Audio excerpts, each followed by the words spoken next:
हरिभक्त पारायण बलिराम विठू माली मुक्काम सरवली यांची पत्नी हरिभक्त पारायण वैकुंठवासी लुखुबाई बलिराम माली यांची चौथी पुण्यस्मरण दिनांक 2/8/2026 रोजी संपन्न झाली. या कार्यक्रमात नातेवाईक व मित्रपरिवार मोठ्या संख्येने उपस्थित होते. तसेच सकाळी 9 ते 11 वाजेपर्यंत हरिभक्त पारायण कुमार सूरज महाराज रामदास पाटील पिंपळास यांचे सुंदर असे कीर्तन झाले.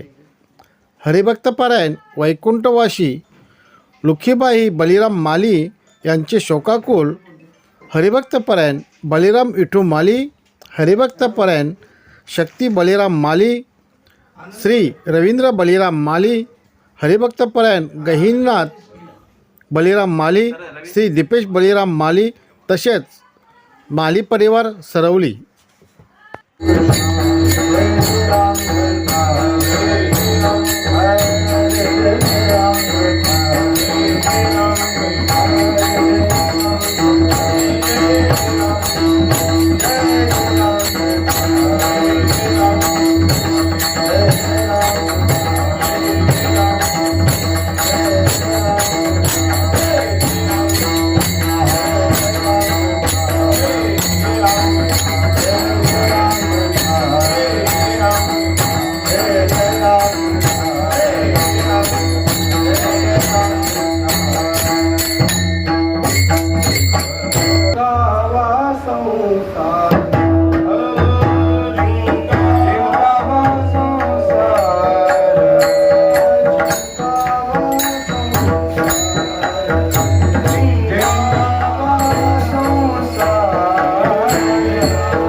जिंकावा संसार येणे नावे तरी शूर येर कायती बापुडी कीर अहंकाराची घोडी पण ऐशा नावे देव धरिजे तो भावे येर कायती बापुडी कीर अहंकाराची घोडी तुका म्हणे जावे सत्कीर्तीने बरवे येर कायती बापुडी कीर अहंकाराची घोडी पांडुरंगा करू प्रथम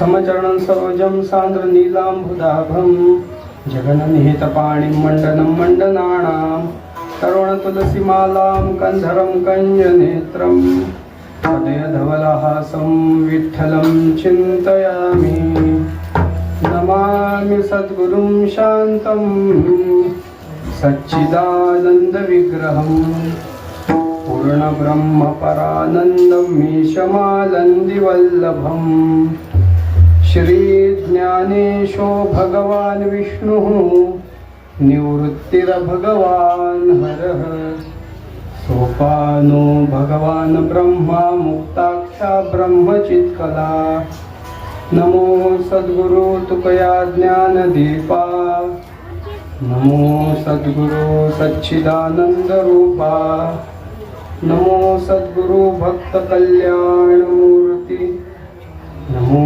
सद्गुरु भास्करा पूर्ण कीर्ती संपाद्य ज्ञानंच विधाय भक्तिं विलोकितो येन समाधिराजः वैराग्यवन्तं सुविचारयुक्तं नमामि लोगं शिरसा गुरुन्तं दयांचे केलिया स्मरण होय सकळ विद्यांचे अधिकरण हे चिवंदू श्री चरण श्री गुरूंचे मस्तक माझा पायावरी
जिंकावा संसार येणे नावे तरी शूर येर कायती बापुडी येर कायती बापुडी हीर अहंकाराची घोडी अखिल कोटी ब्रह्मांड नाय अनंत करुणावर्णालय कर्तुम अकर्तुम अन्यथा कर्तुम सर्वशक्तिमान भक्तवत्सल रुक्मिणी प्राण संजीवन भगवान पंढरीश पांडुरंग परमात्मा कैवल्य साम्राज्य चक्रवर्ती अज्ञान छेदक वैष्णव चूडामणी भगवान विश्वमौली श्री ज्ञानोपाराया वैराग्य राग रसिक जगद्वंदनीय जगद्गुरु श्री तुकोपाराया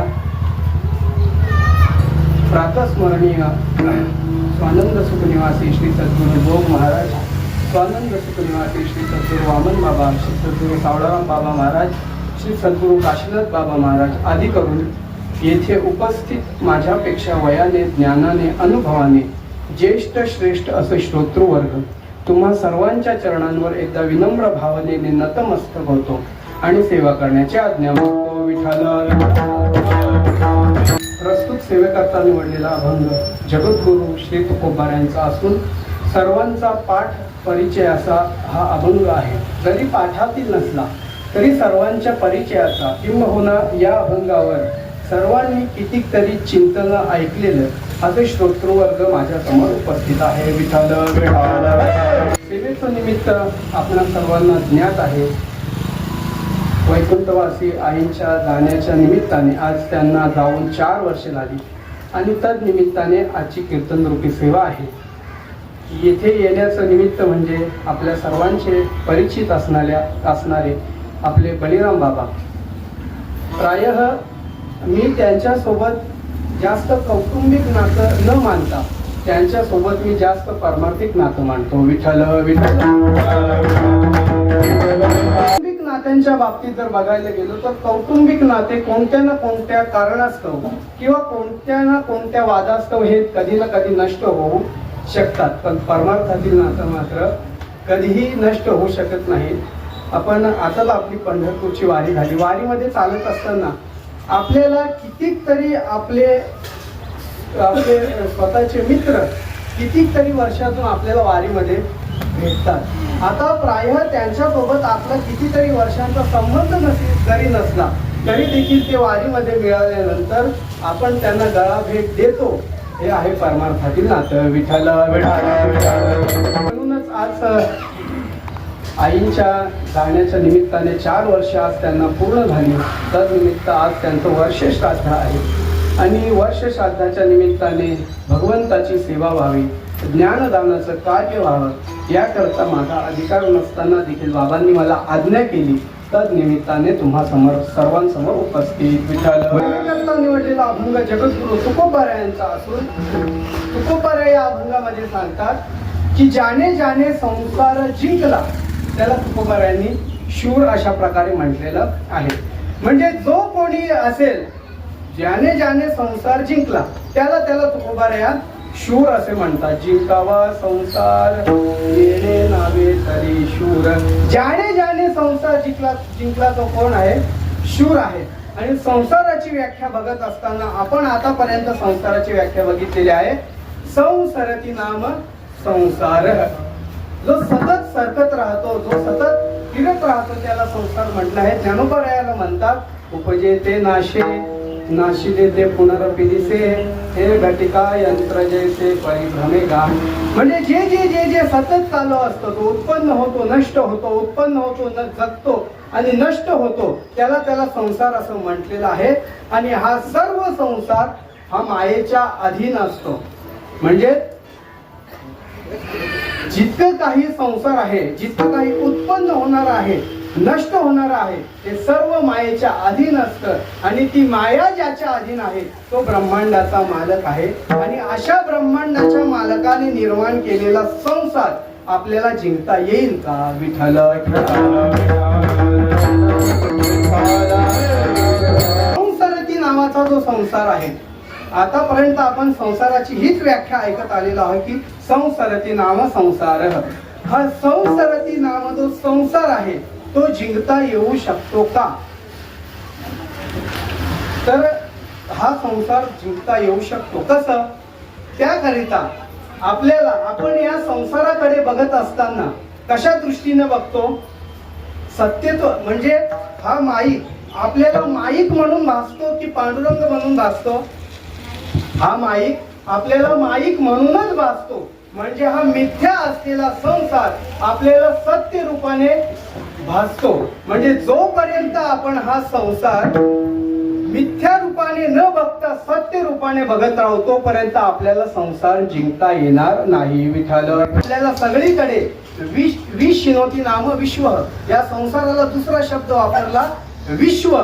या विश्वाला, या संपूर्ण विश्वाला आपण विश्व न मानता ज्या दिवशी आपल्याला हे अनुभवाला येईल की हे विश्व विश्व नाही तर हे देव आहे, असा ज्या दिवशी आपल्याला सत्यत्वाने अनुभवाला येईल, ऐसा ज्याचा अनुभव विश्वदेव सत्यत्वे, असा ज्या दिवशी आपल्याला अनुभव येईल त्या दिवशी आपण संसार जिंकला. विठाल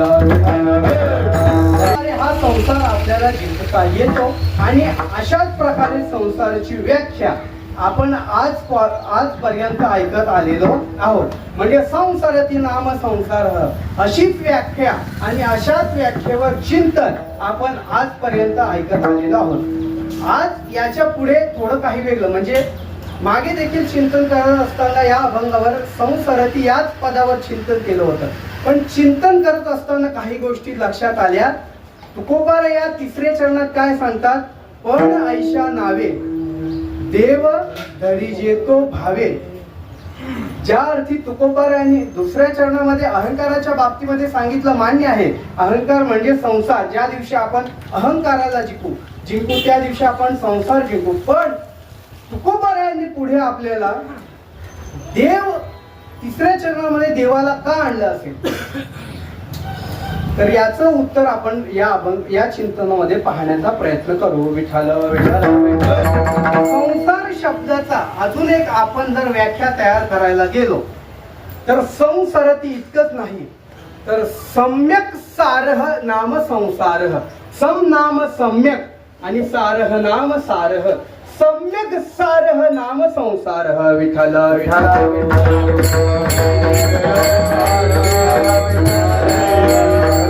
गोष्ट जगतामध्ये कोणती आहे? तुकोबारायांनी देखील सांगितलेलं आहे. सार अशी गोष्ट कोणती आहे? सम्यक सार, चांगल्या प्रकारचं सार अशी गोष्ट जगतामध्ये कुठली आहे? तुकोबाराया सांगतात सार सार सार विठोबा नाम तुझे सार, म्हणून शूलपाणी जपत आहे वारंवार.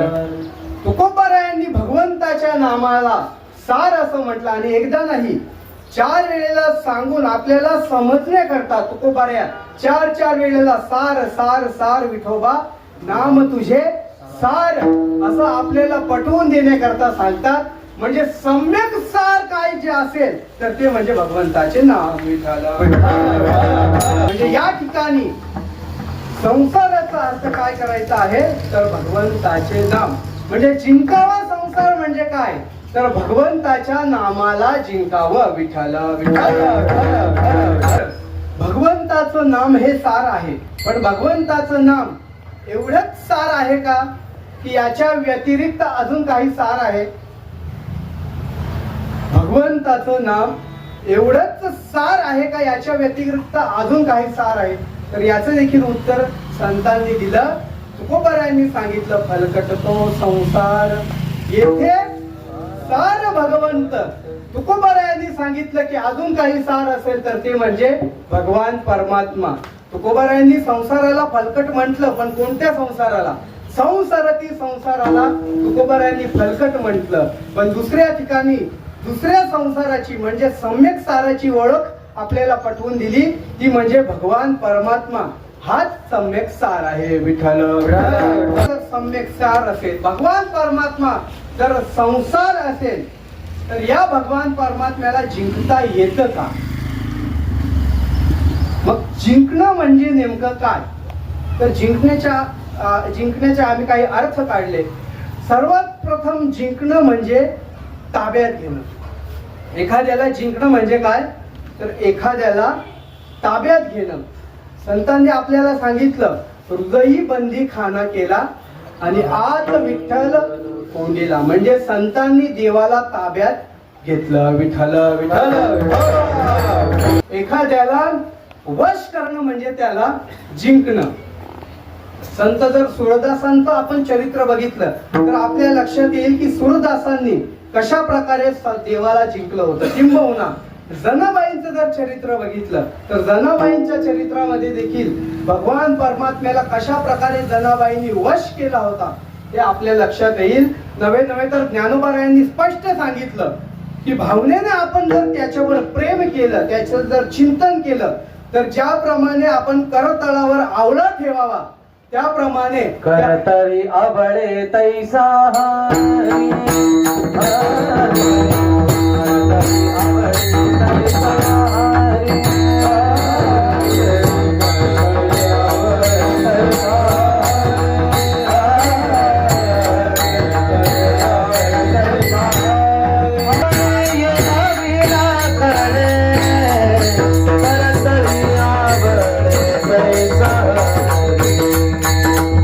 करतळी आवळे तैसा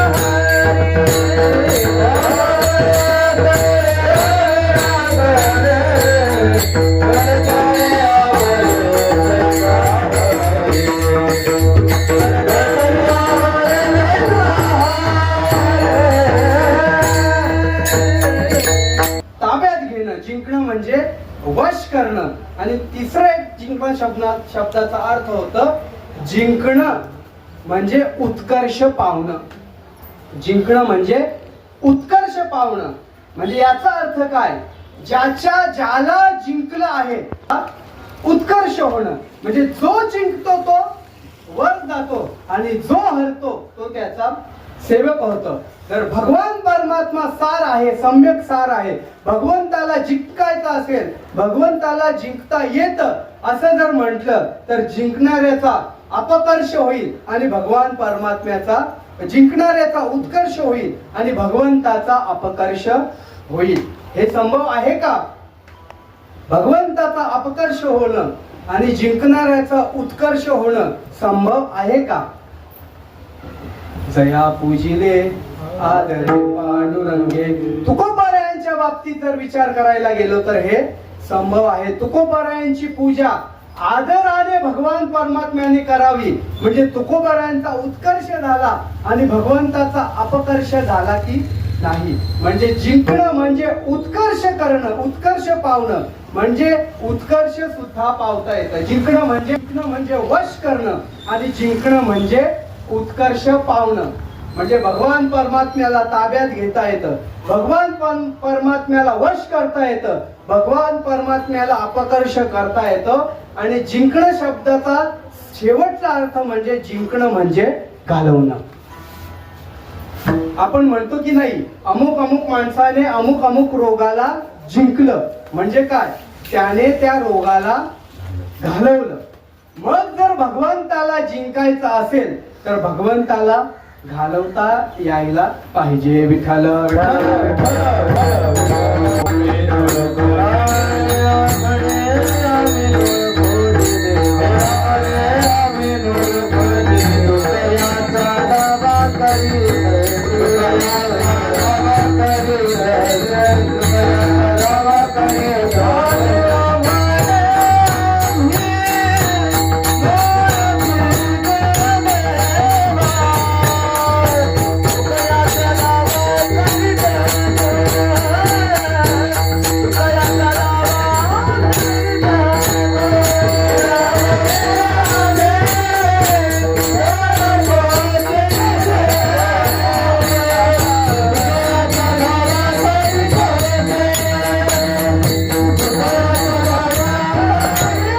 ओळखोची देवा तुकयाचा धावा करीत असे. निलोपारायांचं जर चरित्र बघितलं तर निलोपारायांनी आयता आलेल्या देवाला घालवलं की नाही. प्राय हा प्रसंग सांगत असताना कीर्तनकारांनी सुद्धा थोड्या मर्यादांचं पालन करावं. कारण ज्याच्याबद्दल बोलत आहोत तो कोण आहे, त्रिभुवनाचा मालक आहे, ज्याच्या श्वास आणि उच्छ्वासामध्ये असे कितीतरी अनंत ब्रह्मांड जन्मतात आणि नष्ट होतात. अशा भगवंताविषयी बोलताना थोडी मर्यादांचं पालन करायला हवं. भगवंताला असं बोलावं, पण कोणी निळा म्हणे आम्ही ओळखवची देवा, निळोबारायांनी बोलावं. एखाद्या कुठल्या तरी कीर्तनकारांनी उठावं आणि भगवंताविषयी असे बोल काढावे, हे शक्य आहे का? म्हणजे एखादा बुवा वारीमध्ये चालत असताना भज्यांचा वास आला म्हणून बिनधास्त दिंडी सोडून भजे खाण्यासाठी पळतो, आणि हा इकडे येऊन म्हणतो की निळोबारायांनी देवाला हाकलून दिलं. हे त्याचं बोलणं योग्य आहे का? भगवान विश्वमाऊली ज्ञानोबारायांचा रथ समोरून चाललेला आहे, आणि हा बिनधास्त बैठक टाकून चहा पित आहे. ज्ञानोबाराया समोरून चालून जात आहे, याचं त्याला कोणत्याही प्रकारचं भय नाही, आणि हा म्हणतो इकडे देवाला हाकलून दिलं. म्हणजे सांगण्याचं तात्पर्य इतकं की भगवंताविषयी बोलताना भलेही निळोबारायांच्या आड तुम्ही बोलता, पण तरी देखील मर्यादांचं पालन करावं. चांगदेवरायांना बोलताना मुक्ताईच्या आड बोलता, पण चांगदेवरायांविषयी बोलताना सुद्धा मर्यादांचं पालन करावं. चांगदेवरायांनी 1400 वर्ष समाधी साधली, आणि याला 2 तास कीर्तनात नीट मांडी घालून बसता येत नाही, आणि हा चांगदेवरायांना चांग्या बोलतो. विठ्ठल विठ्ठल संग सांगत असताना आपली पात्रता काय, आपल्या मर्यादा काय, या सांभाळून बोलाव्या. निळोबारायांकडे देव साक्षात आला, पण देव साक्षात आल्यानंतर निळोबारायांनी देवाला सांगितलं की हे भगवंता, आम्ही तुला ओळखत नाही, म्हणजे आम्ही तुझा धावा केलेला नाही. प्रार्थीला वाचोने आलासे का, प्रार्थीला वाचोने आलासे का, प्रार्थीला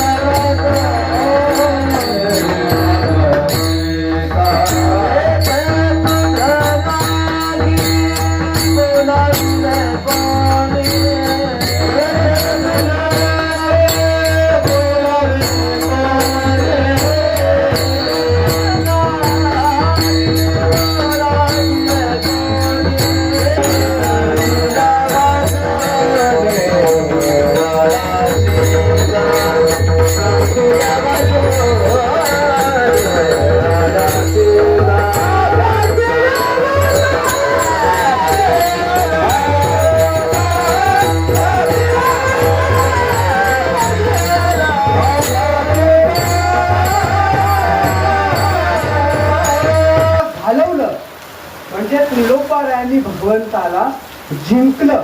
विठ्ठल विठ्ठल. जिंकणं म्हणजे ताब्यात घेणं, जिंकणं म्हणजे वश करणं, जिंकणं म्हणजे उत्कर्ष पावणं, आणि जिंकणं म्हणजे घालवणं. अशा प्रकारे भगवंताला जिंकता येतं. विठ्ठल विठ्ठल.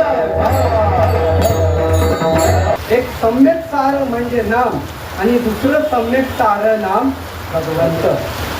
भगवंताला जिंकता येतं, तसं नामाला त्याच्या जिंकता येतं का? तर तसं पाहायला गेलो तर वारकरी संप्रदायाने म्हणजे वारकरी संप्रदायाने भगवान आणि भगवान परमात्म्याच्या नामाला वेगळं मानलेलं नाही. याला नाम आणि नामीमध्ये मानलेला अभेद आहे.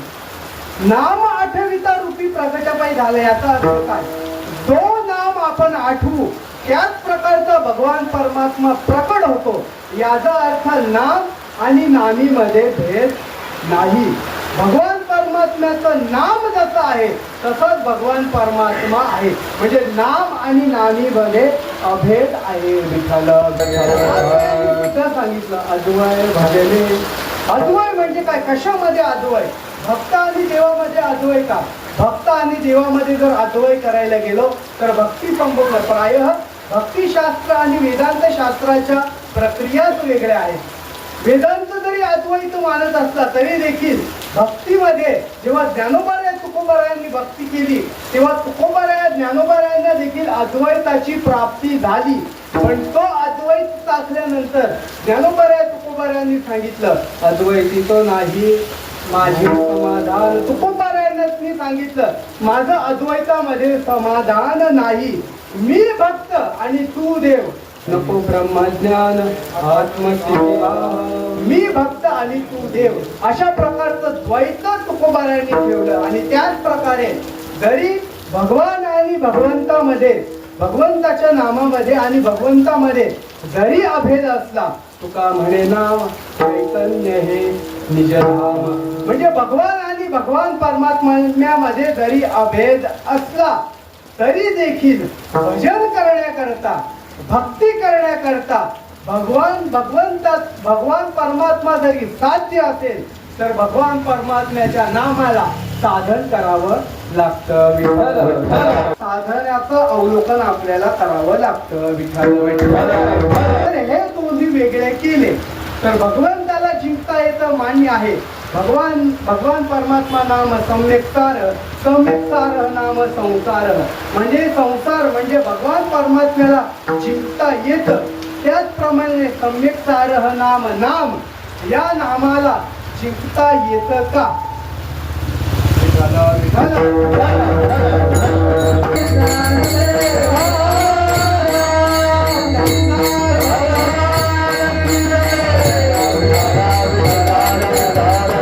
प्रभू रामचंद्रांचं राज्याभिषेक झालं आणि राज्याभिषेक झाल्यानंतर भगवान परमात्मा ते अयोध्येचे राजे बनले आणि राजाचं कर्तव्य आहे की माझी प्रजा सुखी राहावी, माझी सगळी प्रजा सुखी राहावी. म्हणून राम प्रभू काय करत असत, कोणत्या गुप्तचराला न सांगता स्वतः प्रभू श्री रामचंद्र वेश पालटून अयोध्या नगरीमध्ये फिरत असत आणि आपल्या प्रजेचे काय सुख दुःख आहेत हे वेश पालटून भगवान रामचंद्र जाणून घेत असत. असंच एक दिवशी प्रभू श्री रामचंद्र वेश पालटून अयोध्या नगरीमध्ये फिरत असताना एका परिटाच्या घराजवळ आलं आणि त्या घराजवळ आल्यानंतर त्या घरामध्ये त्या परिटाचं आणि त्याच्या पत्नीचा संवाद चालू होता. त्या परिटाची बायको काही कारणास्तव माहेरी गेली होती आणि माहेरीला यायला थोडा उशीर झाला. त्याच्यामुळे त्यांचा वादविवाद चालू होता. त्या परिटाने त्याच्या बायकोला सुनावलं की काय ग, तू 2 दिवस अगोदर येणार होती, तुझे 2चे 4 दिवस झाले कसे काय? त्यावर त्या परिटाची पत्नी त्याला समजावते की हे नाथ, माझ्या आईने मला काही कारणास्तव तिथे थांबवून घेतलं, त्याच्यामुळे मला थोडासा उशीर झाला. नाही म्हणे तू खोटी बोलत आहे. त्या परिटाने काय केलं होतं, त्याने कुठून तरी माहिती मिळवली होती की ही 2 दिवस अगोदरच घरातून निघालेली आहे. परीट म्हणतो की नाही, तू खोटी म्हणत आहेस, तू कुठे गेली होतीस मला नक्की सांग, मला नक्की समजावून दे, तू कुठे गेली होतीस, तू 2 दिवस अगोदरच घरातून निघालेली आहेस. पत्नी म्हणते हे नाथ, मी कुठेही गेलेली नव्हती, माझ्यावर विश्वास ठेवा, माझ्यासोबत असं वागू नका, मी माझ्या आईच्याच घरात होतो, तुम्हाला कोणीतरी चुकीची खबर दिलेली आहे. परीट म्हणतो की नाही नाही, तू कुठेतरी गेली होतीस, खरं खरं सांग, नाहीतर आताच्या आता या घरातून चालती हो. ती म्हटली मी कुठे जाणार, तुमच्याशिवाय माझा आहेच कोण, मी तुम्हालाच माझं सर्व मानलेलं आहे, मी तुम्हाला सोडून जाऊ शकत नाही. परीट म्हणतो असं कसं, तुला इथून जावंच लागेल, मी तुला ठेवून घेणार नाही. ते अजून काकुळतीला येऊन म्हणू लागली की हे नाथ, मी कुठे जाणार, तुम्ही अशाच प्रकारे माझा त्याग करू नका, माझा तुम्ही त्याग करू नका, मला तुम्ही ठेवून घ्या. आणि असं वाद चालू असताना तो परीट दुर्बुद्धीने त्याच्या मुखातून एक वाक्य निघालं, तुला ठेवून घ्यायला मी काय राम आहे. आणि एवढंच वाक्य प्रभू रामचंद्रांच्या कानावर पडलं. प्रभू रामचंद्रांच्या कानावर ही जेव्हा बातमी पडली, हे वाक्य जेव्हा पडलं, रामप्रभूंच्या हृदयातला अतिशय वेदना झाल्या. रामप्रभू राज्यात आले, रामप्रभूंचं काही कुठे मन लागत नाही. रामप्रभू विचार करू लागले की माझ्या सीतेचा अजून माझ्या प्रजेने, माझ्या जनतेने, माझ्या जनार्दनाने स्वीकार केलेला नाही. अजून देखील माझी सीता या अयोध्येच्या नागरिकांना कळाली नाही. रामप्रभू अतिशय व्याकुळ. असे करता करता करता महिना होऊन गेला, रामप्रभूंचं कशातच मन लागत नाही. आणि ही गोष्ट सीतामाईंच्या लक्षात आली की प्रभूंचं मन कशामध्येही लागत नाही.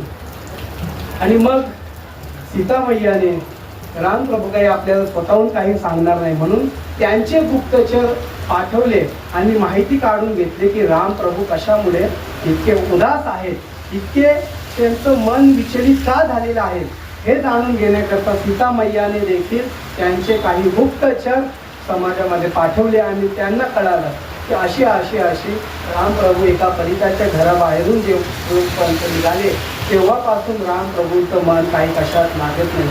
आणि मग घडलेला सर्व प्रकार सीतामय्याला समजला.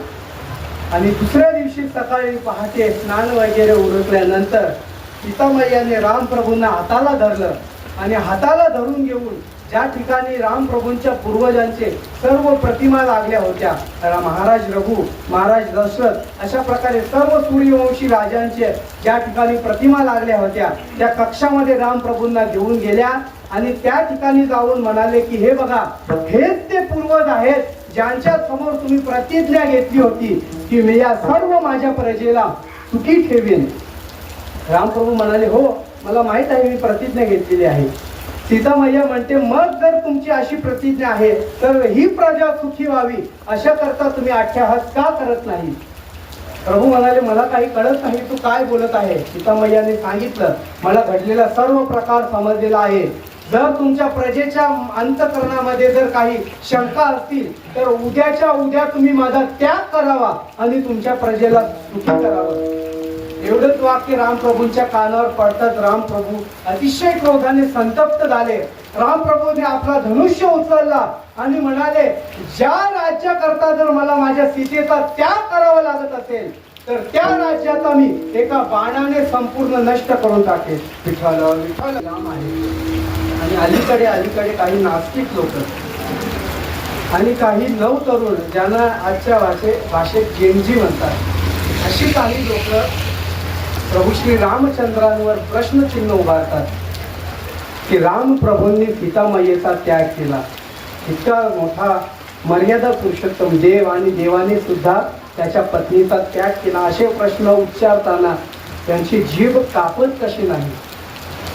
म्हणजे पूर्ण रामायण जर समजायला आपण समजू शकू, पण जर उत्तर रामायण जर आपल्याला समजायचं असेल, उत्तर रामायण बोलता विशेष करून उत्तर रामायण जर आपल्याला समजायचं असेल तर त्याच्या अगोदर आपल्याला सीतामय्या समजली पाहिजे. सीतामय्येचा हृदय ज्या दिवशी आपण समजू त्या दिवशी आपल्याला उत्तर रामायण समजेल, नाहीतर आपल्याला उत्तर रामायण समजणार नाही. लक्ष्मण भैया माता सीतेला अयोध्या नगरीच्या बाहेर सोडून आली आणि सर्व अयोध्येमध्ये बातमी पसरली की अयोध्येची प्रजा प्रभू रामचंद्रांनी सीतामय्येचा स्वीकार केल्यामुळे सुखी नसल्यामुळे सीतामय्याचा त्याग रामप्रभूंनी केला. रामप्रभू अतिशय संतप्त, लक्ष्मण भैया सर्वजण अतिशय संतप्त. ही साध्वी स्त्रियांना दिसल्या. म्हणजे महर्षी वाल्मिकांच्या आश्रमातील काही साध्वी स्त्रियांना त्या अतिशय संतप्त अवस्थेमध्ये त्या ठिकाणी रडताना दिसल्या. त्यांची चर्चा सुरू झाली की ही स्त्री आपल्या आश्रमाच्या परिसरामध्ये वल्कल वस्त्र परिधान करून कोण रडत आहे अशा प्रकारे विचार करू लागल्या. काही जणींना राहवलं नाही आणि मग त्या स्त्रीच्या जवळ सीतामय्येच्या जवळ आल्या. त्यांनी बघितलं तर काय, ही दुसरी तिसरी कोणी नसून स्वतः साम्राज्ञी सीतामय्याच होती. त्या साध्वींनी सीतामय्याला प्रश्न केला, काय ग, तुमचा वनवास अजून संपलेला नाही का? रामप्रभू कुठे आहेत? तुमचा 14 वर्षाचा जो वनवास होता तो अजून काही संपलेला दिसत नाही, मग तू एकटी तिथे का? रामप्रभू कुठे आहेत? यावर सीतामय्याने सांगितलं की तुम्ही समजताय तसं नाही, आमचा वनवास कधीच संपलेला आहे. आणि मग सर्व घडलेला प्रकार सीतामय्याने त्या साध्वींना सांगितला आणि त्या साध्वींना संताप झाला की प्रभू रामचंद्राने तुला एकटीला वनामध्ये सोडलीच कशी काय? एवढा मोठा अयोध्येचा राजा, त्याने तुला वनामध्ये सोडलीच कशी काय? पुढे साधून याचं खूप सुंदर वर्णन केलेलं आहे. त्या साध्वी त्या ठिकाणी म्हणू लागल्या, काय ग, ज्या वेळेला रामाला वनवास मिळाला होता 14 वर्षाचा तेव्हा तुला वनवास मिळाला नव्हता. मग जेव्हा रामप्रभूंना वनवास मिळाला होता तेव्हा केवळ त्यांच्या वनवासासाठी तू त्यांच्या सोबत वनवासाला गेलीस. मान्य आहे, आता तुला काही कारणास्तव त्यांची इच्छा नसताना सुद्धा वनामध्ये यावं लागलं, तरी देखील तुझा वनवास देखील पूर्ण करण्याकरता त्यांनी सुद्धा तुझ्यासोबत वनवासाला यायला हवं होतं.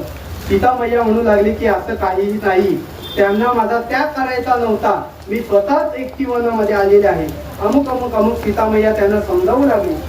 त्या साधिकींकडे तर ते तुझा न्याय करतील. आणि मग सीतामय्या आणि त्या सर्व साध्वी मिळून वाल्मिक ऋषींसमोर उपस्थित राहिल्या. वाल्मिक ऋषींसमोर उपस्थित राहिल्यानंतर वाल्मिक ऋषी आणि त्यांनी ओळखलं की ही दुसरी तिसरी कोणी नसून सीतामय्याच आहे. आणि सर्व काही प्रकार त्या साध्वींनी आणि सीतामय्यानी दोघांनी मिळून तो सर्व प्रकार सांगितला. वाल्मिक ऋषींना न्याय करण्यासाठी सांगितलं. साध्वींनी त्यांची बाजू सांगितली, सीतामय्याने त्यांची बाजू सांगितली. महर्षी वाल्मिकी न्याय करू लागले. विठ्ठल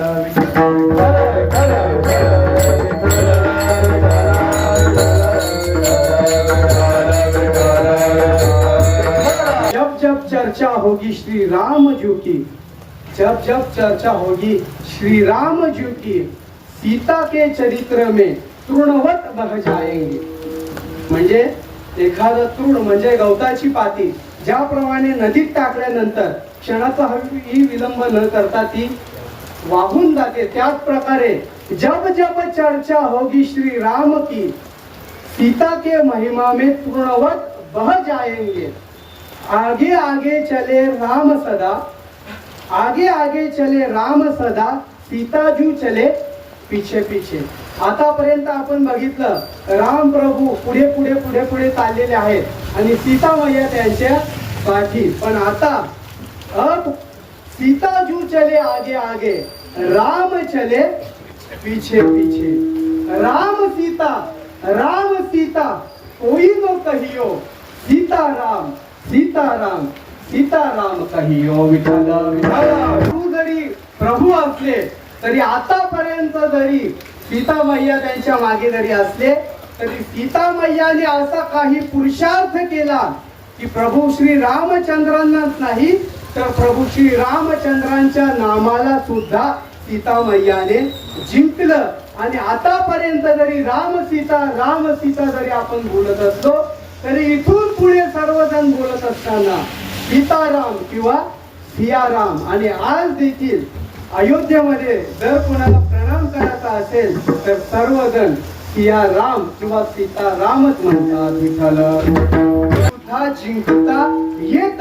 आणि अशाच संसाराला जो कोणी जिंकेल, प्रभू श्री रामचंद्रांना, भगवंताला, भगवंताच्या नामाला जो कोणी जिंकेल त्यांनाच तुकोबारायांनी शूर म्हटलेले आहे अभंगाच्या पहिल्याच्या.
राधे कृष्ण म्हटलं जातं.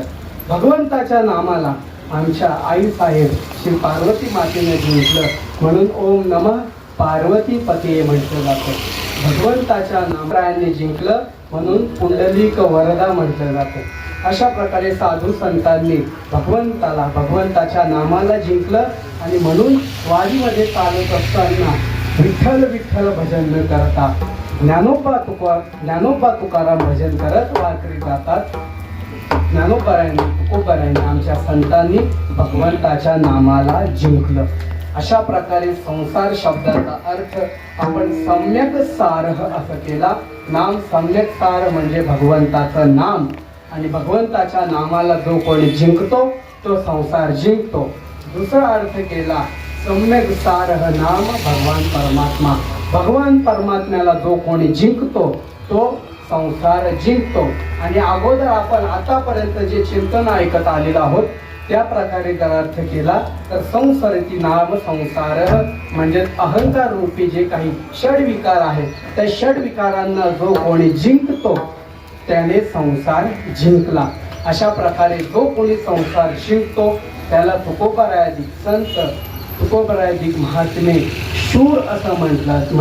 विठ्ठल विठ्ठल त्याकरता आपल्याला ज्ञानोबाराया तुकोबारायांचं साधना केल्याशिवाय ज्ञानोबाराया तुकोबारायांना शरण गेल्याशिवाय आपल्याला गत्यंतर नाही. आणि तुकोबारायांना शरण जा. त्यांना शरण गेल्याशिवाय भगवान परमात्म्याला जिंकणं संभव नाही. ज्याप्रमाणे एखाद्या जर घरात आपल्याला जायचं असेल तर त्या घरात जाण्याकरता पायरीची आवश्यकता भासते.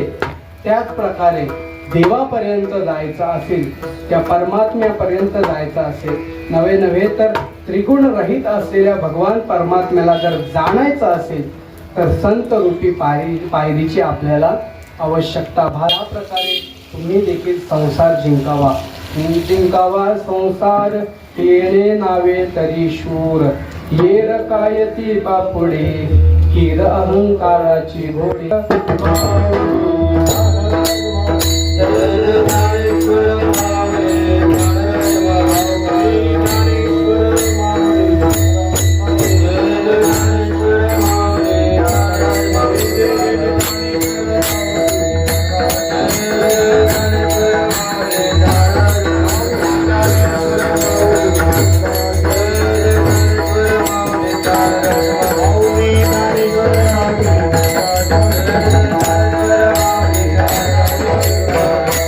त्याच्यामध्ये जर श्रद्धा नाही कोणीतरी करतं म्हणून आपण करावं असा मुळीच हेतू नसावा.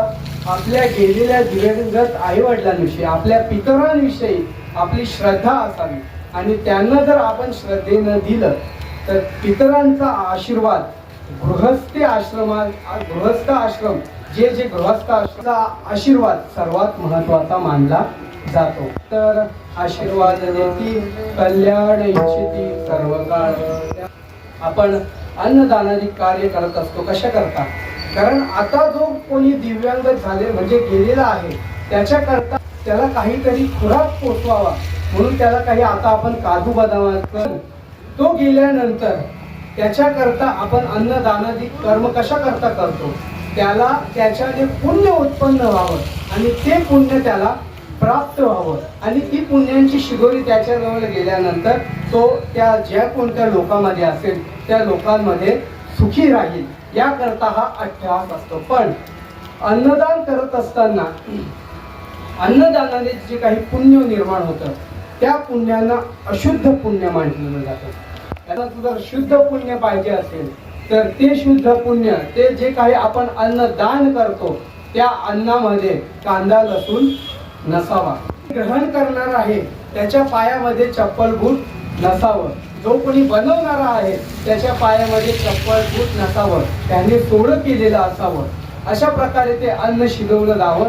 त्याच्यामुळे आपण देखील अन्नदान करतो पण आपल्या अन्नदानाने पुण्य निर्माण होतात याच्यात काहीही शंका नाही. पण ते कशाने निर्माण होत असतील तर शुद्ध पुण्य केवळ आणि केवळ भगवंताच्या नामानेच निर्माण होतात. जय राम कृष्ण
भगवंताच्या चरणी प्रार्थना करू. अभंगावर चिंतन करत असताना माझ्या मुखातून काही चुकीचं निघालं असेल त्या माझ्या अल्पबुद्धीचा दोष समजा. जे काही बरोबर असेल ते श्री गुरूंचं समजून आपल्या पदरात पाडून घ्या. तुकोबरायांचा अभंगाचा अर्थ असाच होतो असा माझा अजिबात अट्टहास नाही.